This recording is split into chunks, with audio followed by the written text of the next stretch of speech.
اعوذ باللہ من الشیطان الرجیم بسم اللہ الرحمن الرحیم السلام علیکم ورحمۃ اللہ وبرکاتہ۔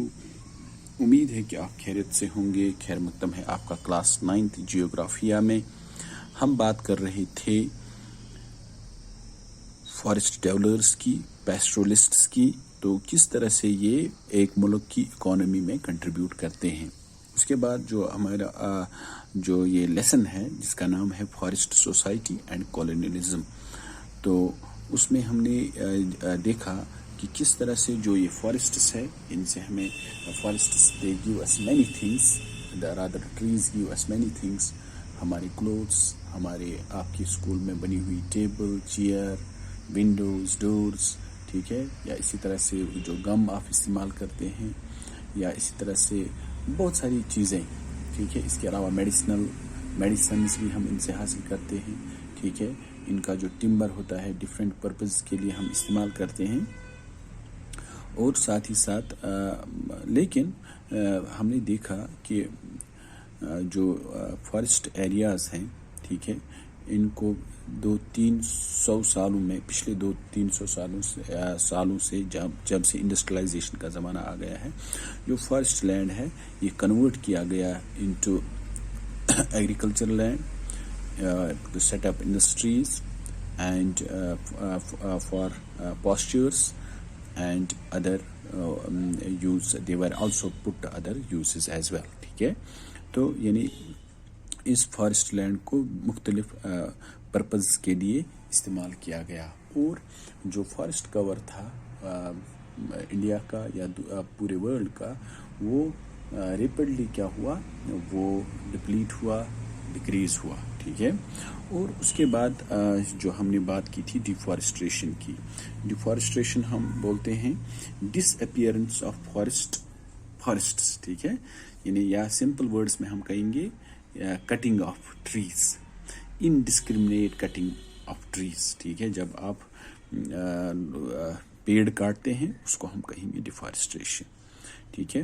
اور ڈیفارسٹریشن آج کی پرابلم نہیں ہے، یہ سینچری سے چلتی آ رہی ہے، اور اس ڈیفارسٹریشن کو بڑھاوا ملا جب یہاں پر انڈیا میں کالونیلزم تھا، کالونیل رول تھا، کیونکہ ہمارا جو ٹاپک ہی ہے that is the forest society and colonialism, ٹھیک ہے۔ کالونیلزم بولتے ہیں ہم کہ جب ایک ملک دوسرے ملک پر قبضہ کرتا ہے، پھر وہاں کی اکانومی، وہاں کے ریسورسز، وہاں کے لوگ، وہاں کی پولیٹیکل اتھارٹی کو اپنے بینیفٹ کے لیے یوز کرتے ہیں، اس کو ہم بولتے ہیں colonialism. when a strong country subjugates another weak country، ٹھیک ہے، and use its resources and people to serve its own interests، اور وہاں کی پولیٹیکل اتھارٹی، وہاں کی ریسورسز اور وہاں کی سوسائٹی پر بھی وہ اپنے اثرات مرتب کرتی ہے، اس کو ہم کالونیلزم بولتے ہیں۔ اور اب اس ڈیفارسٹریشن کے بہت سارے وجوہات ہیں، ٹھیک ہے۔ تو ایک ایک کر کے ہم ان کو جاننے کی کوشش کریں گے کہ کیوں انڈیا میں زیادہ کالونیل رول میں کیوں زیادہ ڈیفارسٹریشن ہوئی، ٹھیک ہے۔ لینڈ، پہلا ہے لینڈ ٹو بی امپرووڈ۔ کہا جاتا ہے کہ 1600 میں، یعنی 17ویں صدی کے آغاز میں، جو انڈیا کا جو لینڈ ماس تھا، ٹھیک ہے، یعنی پورا ایریا میں سے 1/6 وہ تھا under cultivation.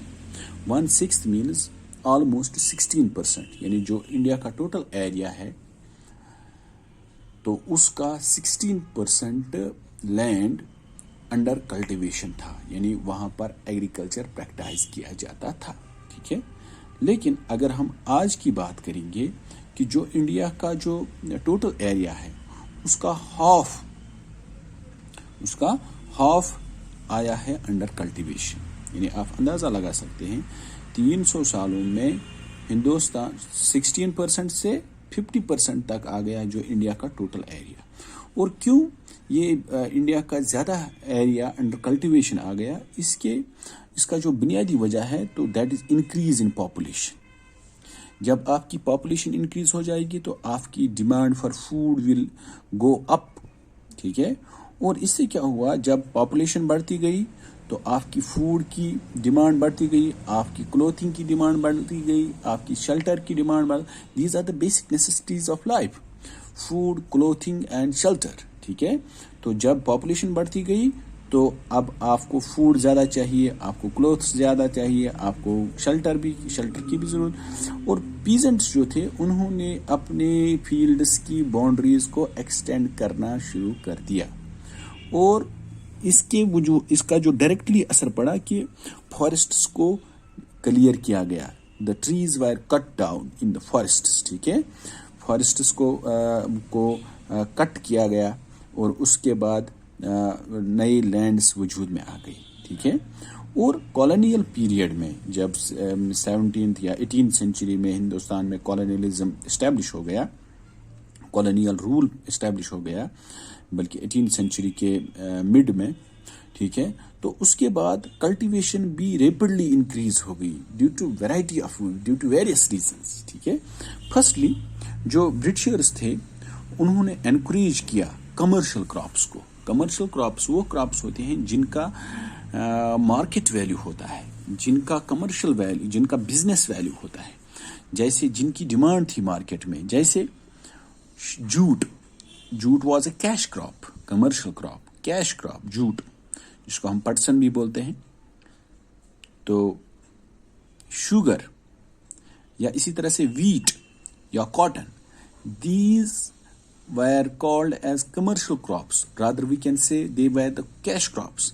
And Britishers encouraged these crops to be cultivated by the Indian peasants. تو Britishers چاہتے تھے کہ ان کراپس کی زیادہ سے زیادہ کیا ہو جائے, بوائی ہو جائے, کاشت ہو جائے. ٹھیک ہے, اس سے بھی لوگ فارسٹس کو کاٹتے تھے, اور زیادہ سے زیادہ کیا بولتے ہیں ہم اس کو, کہ لینڈ کو انڈر کلٹیویشن لایا جاتا تھا, اور یہ کمرشل کراپس گرو کیے جاتے تھے. کیوں انہی چیزوں کو کاشت کیا جاتا تھا؟ کیونکہ جو یہ کراپس تھے 19th سینچری میں یورپ میں فوڈ گرینز کی بہت زیادہ ضرورت تھی, اور وہاں پر سٹیز وجود میں آ رہی تھی, اربن پاپولیشن وجود میں آ رہی تھی, اور ساتھ ہی ساتھ آپ کو انڈسٹریز کے لیے را مٹیریل بھی چاہیے. جیسے ٹیکسٹائل انڈسٹریز کے لیے آپ کو کاٹن کی ضرورت تھی ایز اے را مٹیریل. تو برٹشرز نے ان کراپس کو پروموٹ کیا, ان کراپس کی کلٹیویشن کو پروموٹ کیا انڈیا میں.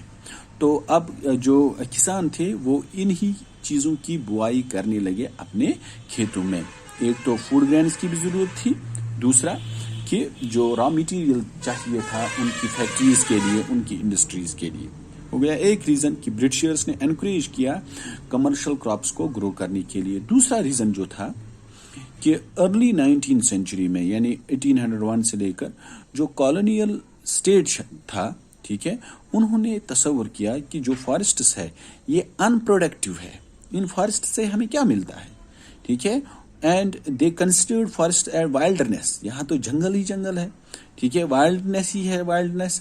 اس کو, ان جنگلات کو آپ کاٹو, ان پیڑوں کا کیا کرنا ہے. کیونکہ ان سے یہ چاہتے تھے برٹشر, زیادہ سے زیادہ چاہتے تھے کہ لینڈ انڈر کلٹیویشن آ جائے, اور جب زیادہ لینڈ کلٹیویشن انڈر کلٹیویشن آ جائے گا, اسے ایگریکلچر پروڈکٹس نکلیں گے, اور ساتھ ہی ساتھ ان کا ریونیو بھی بڑھے گا. کیونکہ اس وقت یہ لگان لیتے تھے, اس وقت یہ ریونیو لیتے تھے, چاہے وہ پرماننٹ سیٹلمنٹ تھا, رویٹ ویری سسٹم تھا, محل ویری سسٹم تھا, آپ نے پڑھا ہے 8th میں. تو وہ different methods of tax collections تھے. ٹھیک ہے, ان کے ذریعے سے جب کسان زیادہ سے زیادہ زمین پر ہل جوتے گا, ٹھیک ہے, زیادہ سے زیادہ لینڈ پر وہ کلٹیویشن کرے گا, تو ایک تو اس سے ایگریکلچر پروڈیوس بھی زیادہ, پروڈکٹس بھی نکلیں گے, ساتھ ہی ساتھ ان کا ریونیو بھی بڑھے گا. اس طرح سے اسٹیٹ کو ایک کنٹینیوس انکم بھی رہے گی. ورنہ تو فارسٹ سے اس وقت انہوں نے کنسیڈر کیا کہ یہ زیادہ فائدہ مند نہیں تھے. تو تبھی 1880 سے لے کر 1920 تک جو کلٹیویشن کیا بولتے ہیں ہم, کلٹیویٹڈ ایریا جو تھا وہ کہاں تک پہنچا, 6.7 ملین ہیکٹیئرز تک جو کلٹیویٹڈ ایریا انڈیا کا پہنچ گیا. تو اس سے یہ بھی کہا جاتا تھا کہ جتنا آپ کا لینڈ انڈر کلٹیویشن ہوگی, it was considered as a sign of progress. ٹھیک ہے, تو لیکن ہم اس وقت بھول چکے تھے یا اس وقت لوگ بھول چکے تھے کہ ہم تو زیادہ سے زیادہ زمین کو انڈر کلٹیویشن لا رہے ہیں، لیکن کیسے؟ At the cost of these forests.